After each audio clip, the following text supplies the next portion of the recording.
நான் எப்படி எழும்புவேன், நான் எப்படி நிற்பேன், என்னால் ஒன்றுமே பண்ண முடியாது. உங்கள் சார்பில் நீங்கள் நிற்கிறதுக்கான பலன் 1% கூட இல்லாமல் இருக்கலாம்.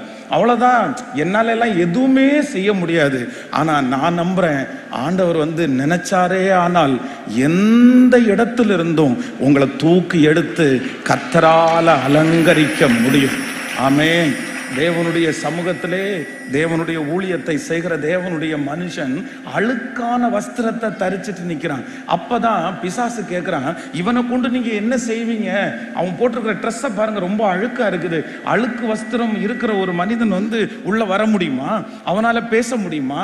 அவன் அழுக்கு வஸ்திரம் தரிச்சிட்டு எப்படி ஊழியம் பண்ணுவான் அப்படின்னு சொல்லும் போது ஆண்டவர் உடனே என்ன பண்றாருன்னா, சரி வேண்டாம் அப்படின்னு தூக்கி எல்லாம் ஆண்டவர் போட்டுறல. ஆண்டவர் அவனுடைய வஸ்திரத்தை ஆண்டவர் மாற்றி, அவனுடைய வஸ்திரத்தை கர்த்தர் கிளியர் பண்ணி, அவனுக்கு ஒரு புதிய வஸ்திரத்தை ஆண்டவர் கொடுத்து, அந்த இடத்துல சத்துருக்கு முன்பாக அந்த மனுஷனையே கர்த்தர் வல்லமையா பயன்படுத்துறார். அதனால நான் 100% விசுவாசிக்கிறேன், உங்களை கொண்டு ஆண்டவர் ஒரு பெரிய திட்டத்தை ஆண்டவர் வச்சிருக்கிறாரு.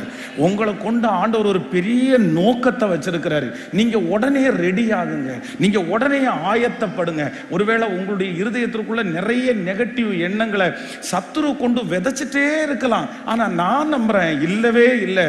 ஆண்டவர் நினைச்சாருன்னா ஒரு ராத்திரி அவருக்கு ஒரு மாசம் எல்லாம் தேவையில்லை, அவருக்கு ஒரு வருஷம் எல்லாம் தேவையில்லை.